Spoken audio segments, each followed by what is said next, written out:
This Rahi and welcome to our channel BEd वाले। आज की इस वीडियो में द्वंद्व की बात करेंगे जो कि आपकी यूनिट 5th है, gender sexual harassment and abuse में। देखिए, जो भी कंटेंट हमें जहां से भी मिलेगा मैं आप लोगों को प्रोवाइड करने की कोशिश करूंगी, क्योंकि जेंडर स्कूल एंड सोसाइटी का जो कंटेंट है यार, वो मिलना सच में बहुत मुश्किल है। एग्जाम टाइम पे हम ढूंढने बैठते हैं और हमें मिलता नहीं है, तो मैंने सोचा क्यों ना एक प्ले बना दी जाए। और मैं करती हूँ कोशिश आप लोगों तक कंटेंट पहुंचाने की। आप लोग मेहनत मत कीजिए, आप लोग सिर्फ पढ़ाई पे ध्यान दीजिए, ठीक है। बाकी मैं कंटेंट आपको दे दूंगी। तो देखिए, इसमें हम 5th यूनिट का 3rd पॉइंट जो है, साइड्स ऑफ कॉन्फ्लिक्ट, उसको डिस्कस करेंगे, सोशल एंड इमोशनल, ठीक है। कि सोशली जो कॉन्फ्लिक्ट होते हैं यानी सामाजिक जो द्वंद्व है वो क्या है, उनके उपाय क्या हैं, समाधान के किन कारणों से उत्पन्न होता है, और संवेगात्मक यानी इमोशनल कॉन्फ्लिक्ट को हम लोग डिस्कस करेंगे। यहाँ पे अगर हम लोग बात करें कि द्वंद्व क्या है, देखिए किन्हीं दो चीज़ों में जो है तनाव की स्थिति होती है, दो चीज़ों में कंपैरिजन होती है, तो क्या होता है, एक संघर्ष उत्पन्न होता है। तो जो कि क्या करता है, संघर्ष तनाव की स्थिति जब उत्पन्न होती है दो चीज़ों के बीच में, किन्हीं दो चीज़ों को लेकर तनाव की स्थिति उत्पन्न हो, तो वहाँ पे द्वंद्व हो जाता है, ठीक है, यानी कॉन्फ्लिक्ट उत्पन्न हो जाता है। संघर्ष की स्थिति बने, फॉर एग्जाम्पल हम देख सकते हैं, हम दो चीज़ों में कंफ्यूज हैं कि हम लाल टॉप लें या फिर हम ब्लू टॉप लें। तो दो चीज़ों में हमें कॉन्फ्लिक्ट बना हुआ है, संघर्ष की स्थिति है, लेकिन जब हम किसी एक को सिलेक्ट कर लेते हैं तो वो हमारा जो द्वंद्व है वो रिलीव हो जाता है, मतलब उसका समाधान हो जाता है, ठीक। तो छोटी छोटी चीज़ों में हमारे आसपास जो है वो कॉन्फ्लिक्ट बनते रहते हैं, चाहे वो एक मैन हो या वुमेन हो, ठीक। तो जब दो चीज़ों की, एक सिंपल सी भाषा में हम समझ सकते हैं, दो चीज़ों में जब संघर्ष या तनाव की स्थिति होगी, किन्हीं भी, चाहे वो फिजिकली हो, मेंटली हो, इमोशनली हो, सोशली हो, किसी भी तरीके की हो सकती है, इकोनॉमिकली हो, यानी किसी भी तरीके का कॉन्फ्लिक्ट हो सकता है, ठीक। तो कई सारी स्थितियां बन सकती हैं जिनको हम द्वंद्व कहेंगे। दो चीज़ों में जब हमारे मेंटल लेवल पे होती है, इमोशनली होती है, संवेगात्मक रूप से होती है, तो हम उसको इमोशनली कह देते हैं। जब हमारे थॉट्स में, हमारे जो थिंकिंग प्रोसेस में दो चीज़ों के बीच में कॉन्फ्लिक्ट चल रहा होता है, हमारे विचारों के बीच में लड़ाई झगड़ा चल रहा होता है, तब जाके वो इमोशनली कहलाएगा। या हम किसी चीज़ को फेस टू फेस मतलब कह रहे हैं, या फिर दो भाई बहनों में लड़ाई झगड़ा हो रहा है, मैं इसकी तरफ रहूँ या इसकी तरफ रहूँ, तो वो हमारा सोशली कॉन्फ्लिक्ट हो जाता है, ठीक है। अभी हमने इतना समझा। तो अब हम जाने तो द्वंद्व दो तरीके के हैं, मैं बता ही चुकी हूँ। एक तो संवेगात्मक द्वंद्व है, दूसरा सामाजिक द्वंद्व है, ठीक है। तो ये क्या है, इनको जानते हैं। अब देखिए, संवेगात्मक द्वंद्व को हम सबसे पहले जानते हैं। संवेगात्मक द्वंद्व क्या है, देखिए हमारे दो कोई आइडियाज़ हैं हमारे पास। फॉर एग्जाम्पल, मुझे कोई एक बास्केट तैयार करनी है, तो मुझे ये समझ नहीं आ रहा कि इसमें रिबन कौन सा यूज़ करूँ, लाल रंग का यूज़ करूँ कि ब्लू रंग का यूज़ करूँ, यानी रेड या ब्लू कलर का यूज़ करूँ। हमारे पास कई सारे आइडियाज़ हैं, तो उसमें कॉन्फ्लिक्ट्स हो सकते हैं, या थॉट्स है, हमारे कोई विचार हैं, या हमारे मन में जो भी चल रहा है, यानी कोई दो विचार है हमारे मन में, या कोई दो आइडिया हैं, या दो थिंकिंग है हमारी, यानी सोच जो है हमारी, कोई दो इच्छाएँ हैं हमारी, उनमें कन्फ्यूज़न होना। उनमें जब कन्फ्यूज़न होती है तो वो क्या होता है, संवेगात्मक द्वंद्व के अंतर्गत आता है। और जो हमारे कॉन्फ्लिक्ट हैं वो क्या करते हैं, संघर्ष उत्पन्न करते हैं, यानी रीजन ऑफ टेंशन, यानी टेंशन उत्पन्न करते हैं बहुत बुरी तरीके से, and it is very harmful, और जो कि हमारी सेहत के लिए बहुत ज़्यादा हानिकारक होते हैं। तो जब ये हानिकारक हैं, तो जो संवेगात्मक द्वंद्व है कई कारणों से उत्पन्न हो जाते हैं। हम जब सोसाइटी में रह रहे हैं, या हमारे साथ भी कई सारे विचार जुड़े हुए हैं, क्योंकि हम ह्यूमंस हैं, तो हमें कई सारी चीज़ें सोचने के लिए हो जाती हैं। तो जो हम इमोशनली जब डिप्रेस्ड हो जाते हैं, या हम चीज़ों को लेके कन्फ्यूज़न में आ जाते हैं, तब हमारे क्या होता है, इमोशनल कॉन्फ्लिक्ट हो जाता है। तो इसके समाधान क्या हो सकते हैं, यानी संवेगात्मक जो हमारा यहाँ पे मैं द्वंद्व लिखना भूल गई हूँ, जो संवेगात्मक द्वंद्व है वो ना हो, उसके क्या समाधान है। तो सबसे पहले बात आती है सब्लिमेशन की। सब्लिमेशन का मतलब है शोधन, यानी अपनी टेंशन को खत्म करने के लिए खुद को दूसरे काम में लगा देना। देखिए, ये जो बच्चों के लिए सबसे ज़्यादा अच्छा रहता है सब्लिमेशन, क्योंकि बच्चा ना लगातार कॉन्फ्लिक्ट में रहता है। फॉर एग्जाम्पल, एक बच्चे ने अपनी मम्मी से बाहर जाने के लिए कहा, पर मम्मी कह रही है कि बाहर की जो सोसाइटी है वो ख़राब है, तुम घर पर ही खेलो। तो बच्चे के मन में ये ख्याल है कि मुझे बाहर जाके खेलना है, और मम्मी कह रही है कि घर पर खेलो। तो ये जो द्वंद्व है, तो बच्चा सोच रहा है मैं बाहर जाके खेलूँ, घर पे खेलूँ, तो उस चीज़ का जो द्वंद्व है वो बच्चे के मन में बना हुआ है। लेकिन यही द्वंद्व खत्म हो जाएगा जब उसकी मम्मी उसको किसी और काम में लगा देंगी। फॉर एग्जाम्पल डांसिंग में, ड्राइंग में, पेंटिंग में, राइटिंग में, या कोई भी सोशल वर्क उसको करने के लिए दे देंगी, तो बच्चे का माइंड कन्वर्ट हो जाएगा, किस पे केंद्रित, कहाँ पे हो जाएगा, यानी वो कॉन्सेंट्रेट कहाँ पे करेगा, उस एक्टिविटी को करने में। ठीक है, तो उसका ध्यान हट जाएगा। यानी आपको खुद को किसी ऐसे काम में लगा लेना है जिससे कि आप उस टेंशन को भूल जाएं, पहली वाली। ठीक, उस कॉन्फ्लिक्ट को आप बिल्कुल ही दूर छोड़ दें, किसी ऐसे काम में खुद को फिक्स कर लेना। तो वो क्या कहलाता है, हमारा सब्लिमेशन कहलाता है। हो जाया होगा। दूसरा अगर हम कहें विड्रॉ यानी पृथक्करण। पृथक्करण का मतलब ये है, देखिए ये जो बड़े लोग होते हैं उनके लिए ये ज़्यादा बेहतर होगा। क्यों? क्योंकि यार अगर कोई भी इमोशन आपके ऊपर ज़्यादा हावी नहीं है तो वहाँ पे क्या होगा, विड्रॉ कर सकते हैं आप, यानी पृथक्करण कर सकते हैं, खुद से उस इमोशन को दूर कर सकते हैं, बिल्कुल ही भूल सकते हैं। हालांकि ऐसा पॉसिबल नहीं है, लेकिन आप कोशिश करेंगे। देखिए हम वही चीज़ें याद रखते हैं जो एक्चुअली में हम याद रखना चाहते हैं। तो अगर आपको कोई इमोशन ज़्यादा हावी नहीं हो रहा है, देखिए हावी है आपके ऊपर, तो आप क्या कर सकते हैं, अपनी जो एनर्जी है वो किसी और काम पे ट्रांसफ़र कर दीजिए, तो आप पहले वाले कॉन्फ्लिक्ट से दूर जा सकते हैं। फॉर एग्जाम्पल आपको किसी चीज़ का बहुत गम है या फिर आप बहुत ज़्यादा डिप्रेशन में हैं, तो आप म्यूज़िक सुन सकते हैं, आप गा सकते हैं, आप डांसिंग कर सकते हैं, जिससे कि जो पहला कॉन्फ्लिक्ट है आप उससे रिलीफ फील करेंगे। ये ऐसा होता भी है, हम बहुत टेंशन में होते हैं तो हम सॉन्ग सुन लेते हैं, अपनी जो कॉन्सेंट्रेशन है वो किसी और चीज़ पे ट्रांसफ़र करते हैं, तो हम क्या करते हैं, रिलैक्स फील करते हैं। इसका कारण ही यही है। ठीक, तो हम क्या कर सकते हैं, बिल्कुल ही छोड़ सकते हैं। पृथक्करण का मतलब है अपने इमोशन अगर हावी नहीं है तो उस कॉन्फ्लिक्ट को हम भूल जाएं, छोड़ दें उस चीज़ को। ऐसा बड़े लोग ज़्यादा कर सकते हैं। ठीक है, बच्चे नहीं कर सकते, इसलिए उनके लिए सब्लिमेशन ज़्यादा ठीक रहता है। उसके बाद अगर हम बात करिए प्रोजेक्शन की, यानी प्रक्षेपण पे, यानी अपनी समस्या दूसरों पर डालना, यानी अपना ढीकरा किसी और पे फोड़ देना। हम चीज़ों को मतलब जिम्मेदारियां लेना नहीं चाहते एक तरीके से, तो वो वाली स्थिति है। यानी अगर दोस्त ने कह दिया यार तू कल क्यों नहीं आया था, भले ही घर में खाली बैठे हों लेकिन कह देते हैं यार मम्मी ने नहीं आने दिया था। ठीक है, या फिर फ्रेंड कॉपी मांग रहा है तो फ्रेंड कॉपी मांग रहा है, तो उस स्थिति में कहते हैं यार वो कल दोस्त मुझसे ले गया था, मैं क्या करूं। तो वो जो चीज़ें हैं अपनी समस्या, ताकि आप पे बात ना आए, आप कॉन्फ्लिक्ट में ना आए, दोस्त नाराज ना हो जाए, उससे आप परेशान ना हो जाए, इसलिए आप अपनी चीज़ें दूसरों पे डाल देते हैं। तो वो प्रक्षेपण है। ऐसा भी कर सकते हैं कि आप अपनी समस्याओं को दूसरों पे डाल दें, जिससे कि आप पे वो बात ना आए, आपके भीतर कॉन्फ्लिक्ट उत्पन्न ना हो। ऐसा लोग करते हैं।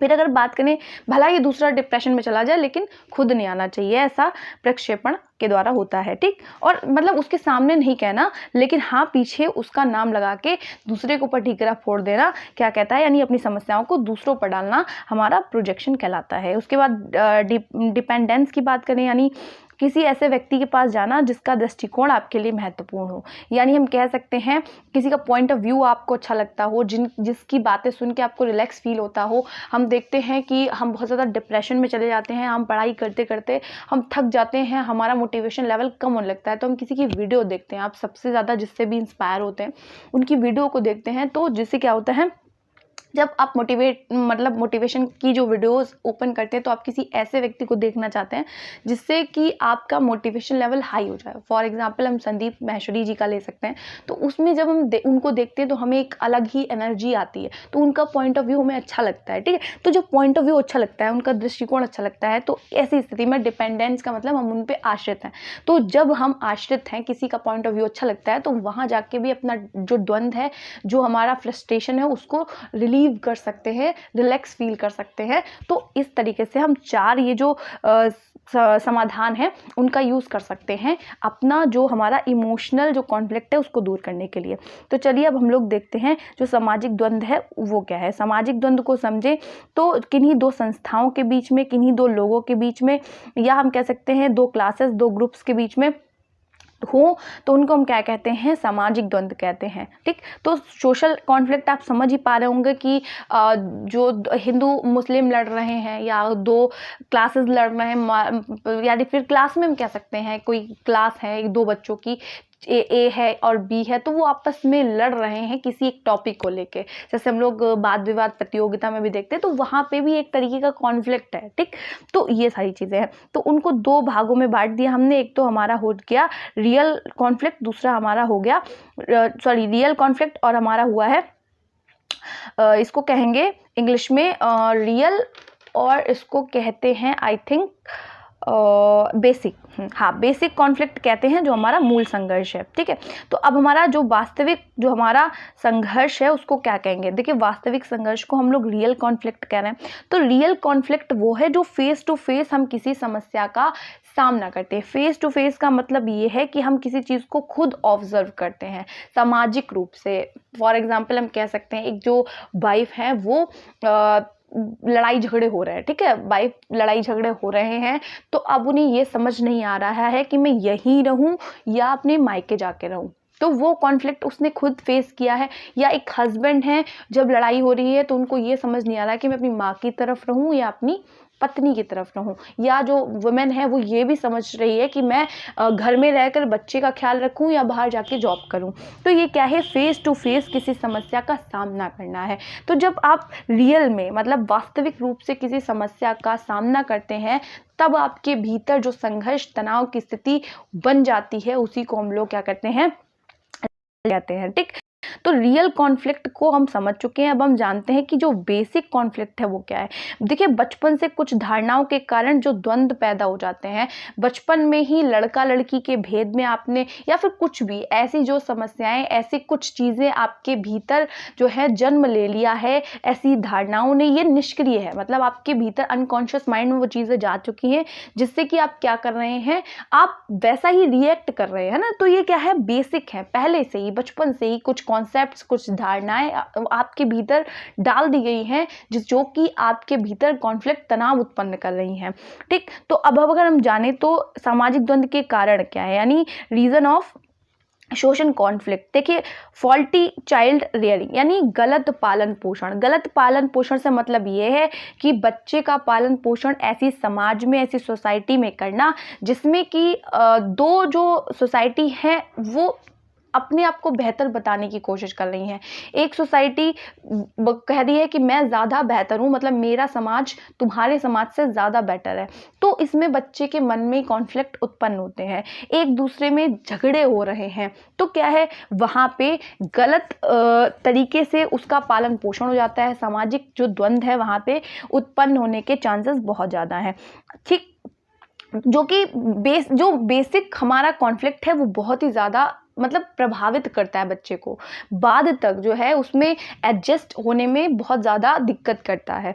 तो अगर हम बात करें इकोनॉमिक डिफरेंसेस की बात करें, तो अनइक्वल डिस्ट्रीब्यूशन वेल्थ का मतलब हम कह सकते हैं एक रिच पर्सन है और एक क्या है, हमारा पुअर पर्सन है। ठीक है, तो रिच और पुअर के बीच की ये लड़ाई है। ऐसी सोसाइटी है जहाँ पे कुछ रिच लोग रहते हैं, कुछ पुअर लोग रहते हैं। तो सोसाइटी में जो रिच लोग हैं वो ऐसा समझते हैं कि जो पुअर लोग हैं, यानी जो गरीब लोग हैं, उन पे मेरा आधिपत्य है, यानी वो जो करे वो मेरे लिए करे, मैं कुछ नहीं करूँ। तो पुअर लोग क्या समझते हैं कि मेरा शोषण हो रहा है, मतलब निचले निम्न स्तर के जो लोग हैं उनको लगता है कि यार अमीर लोग मेरा शोषण कर रहे हैं, और अमीर लोगों को लगता है कि ये मेरा काम करें, ठीक है, मेरी नौकरी बजाएं। तो जो गरीब लोग होते हैं वो क्या करते हैं, पैसा लूटने की सोचते हैं अमीर लोगों से। तो वहाँ पे एक बहुत बड़ा कॉन्फ्लिक्ट आपको देखने के लिए मिलेगा। अमीर और गरीब में जो डिफरेंस है, मतलब आर्थिक जो अंतर हमें दिखाई देते हैं, जो आर्थिक यानी पैसों की तंगी कह सकते हैं, कोई बहुत अमीर है, कोई बहुत गरीब है, तो इसका जो डिफरेंस है, इस वजह से भी जो सामाजिक द्वंद्व की स्थिति है वो बनती है। उसके बाद अगर हम लोग बात करें तो कल्चरल वेरिएशन, यानी जो हमारी संस्कृति है, यानी एक देखिए भाई भारत है तो भारत में अलग अलग संस्कृति के लोग रहते हैं, किसी की वैल्यूज़, किसी के नॉर्म्स अलग हैं, तो किसी की संस्कृति, किसी के वैल्यूज़ या जो हमारे मूल्य हैं वो कुछ अलग कहते हैं। लेकिन जब ये जो संस्कृतियां हैं उनमें टकराव होता है, कोई संस्कृति खुद को बेहतर बता रही है तो दूसरे की सभ्यता संस्कृति को बेकार सा बता रही है, मतलब तुम्हारी संस्कृति बुरी है, तुम्हारे रहने का, बात करने का तरीका अलग है, गलत है। तो ये सारी चीज़ें क्या है, सामाजिक द्वंद्व की कारण बनती हैं। फिर अगर हम लोग बात करें तो रिलीजियस डिफरेंसेस, यानी जो धार्मिक कट्टरपंथी कह सकते हैं कि हम हिंदू हैं तो अगर वहाँ पे शिवलिंग निकल आया है तो वहाँ पे भी क्या है, मस्जिद नहीं होनी चाहिए, वहाँ पे मंदिर होना चाहिए। तो ये जो सारी चीज़ें आपको देखने के लिए मिल रही हैं, तो वो क्या है, मुस्लिम अगर कह रहे हैं कि मैं बहुत ज़्यादा हमारा राज्य होना चाहिए, हिंदू कह रहे हैं हमारा राज्य होना चाहिए, तो ये क्या है, रिलीजियस डिफरेंसेस है। यानी हम कह सकते हैं कि आपको जब धार्मिकता में अंतर मिलता है, देखिए कई सारे लोग हैं, अलग अलग धर्म के लोग हैं, तो उसमें जब लड़ाई झगड़ा होता है, अपनी कट्टरवादिता आप लोग दिखाते हैं, हिंदू हो, मुस्लिम हो, सिख ईसाई जो भी हो, तो वहाँ पे भी वो जो अपनी अपनी धर्म के लिए जो लड़ाइयाँ हैं, एक साथ मिलके ना मतलब रहने का जो कॉन्सेप्ट है। वैसे भारत तो यही बात करता है अनेकता में एकता, लेकिन तब भी जो लोग हैं जो हमारे, वो क्या करते हैं, अलग अलग हिस्सों में बांट रखा है धर्मों को, क्योंकि भगवान एक है, उसके बाद भी जो है अलग अलग धर्मों में बांट के उनको अपनी मतलब दिखाना है, ठीक, अपना बड़प्पन दिखाना है। भगवान ऐसा नहीं कहते, लेकिन लोग ऐसा कहते हैं। तो वो चीज़ें क्या करती हैं, सामाजिक जो द्वंद्व है वो उसको उत्पन्न करने में ये सारे जो कारण होते हैं वो क्या है, रियल कॉन्फ्लिक्ट के होते हैं।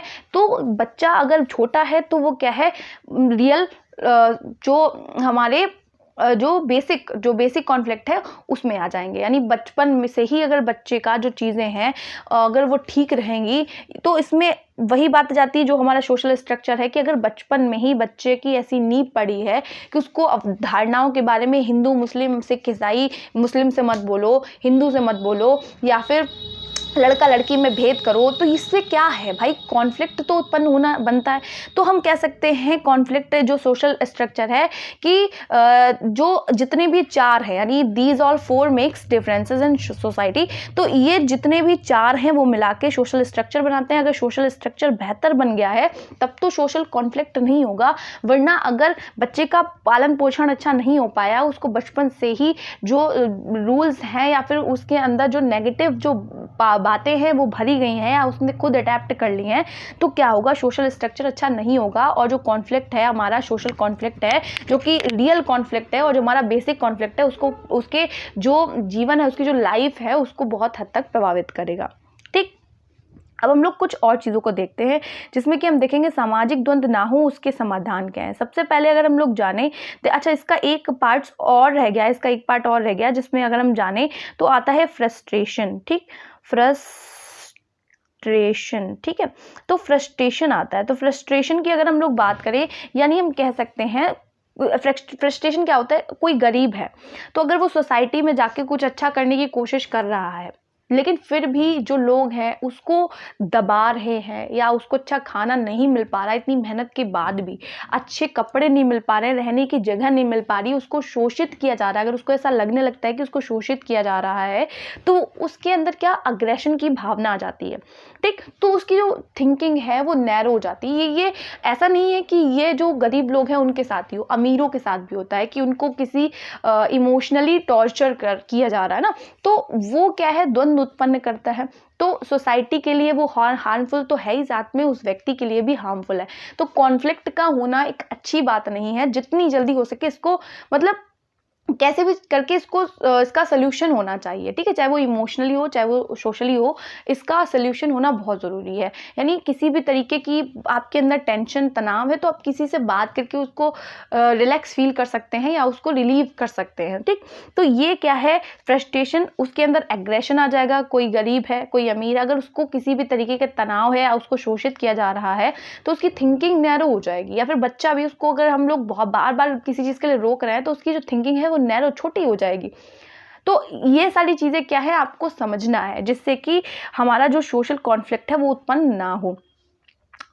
उसके बाद अगर हम लोग जाने तो सामाजिक द्वंद्व ना हो उसके समाधान क्या है। देखिए, प्रॉपर इनफॉर्मल जो एजुकेशन है उसको देना बहुत ज़रूरी है। देखिए, हमारी जो फैमिली मेम्बर्स हैं उनके द्वारा दी जाए। ठीक है, फैमिली मेम्बर्स के द्वारा दी जाएगी, फैमिली मेम्बर्स। ठीक, तो फैमिली मेम्बर्स के द्वारा जब हम देंगे तो वो क्या करेगा, देखिए जो किताबी ज्ञान है उसकी बात नहीं कर रहे हैं, जो किताबी ज्ञान है उसकी बात बिल्कुल भी नहीं हो रही है, क्योंकि बच्चा जो सीखेगा अपनी सोसाइटी से सीखेगा, फैमिली मेम्बर्स से सीखेगा, अपने जो पीयर ग्रुप से सीखेगा, इनफॉर्मली और अनौपचारिक। यानी किताबों से तो वो बहुत कुछ सीख रहा है, बट किताबी ज्ञान नहीं हम उसको सिखाना है।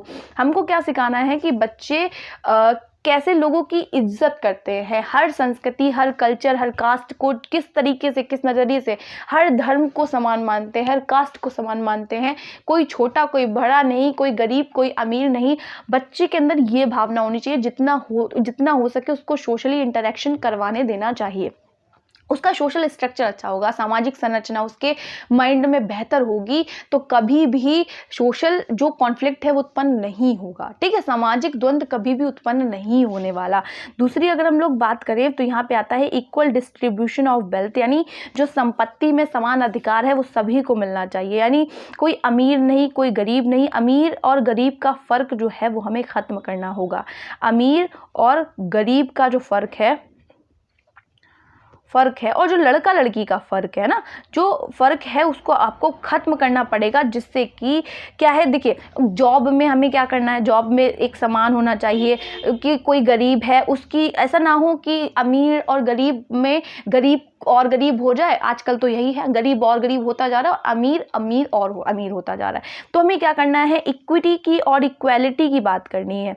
ठीक है, इक्वलिटी और इक्विटी की भी हम अलग से बात करेंगे। तो इक्विटी और इक्वालिटी यानी समता और समानता की बात करनी है, सभी को समान देना है। और इक्विटी का मतलब है कि हमें क्या करना है, आवश्यकता के अनुसार चीज़ों को प्रोवाइड करना है। तो चाहे वो सैलरी हो, चाहे वो उनके राइट्स हो, सभी को एक समान लेके चलना है, जिससे कि सोशल जो कॉन्फ्लिक्ट है वो उत्पन्न ना हो। ठीक है, जितना बेहतर हो सके हम सोसाइटी को बना सकें किसी में भी इमोशनली, क्योंकि इमोशनली भी अगर कॉन्फ्लिक्ट उत्पन्न हो रहे हैं तब भी सोसाइटी पे इफेक्ट पड़ता ही पड़ता है। तो हमें क्या करना है, अब एक बेहतर समाज को बनाने के लिए बचपन से ही बच्चों में इस धारणा को डेवलप करना है कि चाहे वो इमोशनली हो, अपनी प्रॉब्लम्स को सॉल्व कर सकें, किसी के ऊपर डिपेंडेंट ना हो। मतलब उनको कैसे उस समस्या से बाहर निकलना है या उसको सॉल्व करना है, ये चीज़ उन्हें पता होनी चाहिए। और वो सोसाइटी में भी एक अच्छा इन्वायरमेंट बना के रखें। तो ये सारी चीज़ें क्या करनी है, हमें बच्चे में डेवलप करनी है। देखिए आज के इस वीडियो में इतना ही रखते हैं। अगर वीडियो अच्छी लगे तो वीडियो को लाइक कीजिएगा और चैनल को सब्सक्राइब कीजिएगा। इंग्लिश से मत डरिए, देखिए इंग्लिश थोड़ा बहुत आपको लेके चलना पड़ेगा। अगर आप एक एज अ टीचर मैं बोलूँ तो टीचर बनने के लिए आपको थोड़ी बहुत इंग्लिश आना भी ज़रूरी है, क्योंकि ये वो ग्लोबल लैंग्वेज है यार। आप लोगों को थोड़ा बहुत समझ में प्लीज़ आना चाहिए, क्योंकि कॉम्पिटिटिव एग्जाम्स में भी आपको इंग्लिश हैंडल करनी पड़ेगी। तो इसलिए आज के इस वीडियो में इतना ही रखते हैं। तो देखिए वीडियो अच्छी लगे तो लाइक ज़रूर, सब्सक्राइब ज़रूर कीजिए, क्योंकि ये सच में ये जो वीडियो है वो आपके लिए बहुत हेल्पफुल रहने वाली है। ठीक है, मिलते हैं नेक्स्ट वीडियो में, तब तक के लिए जय हिंद।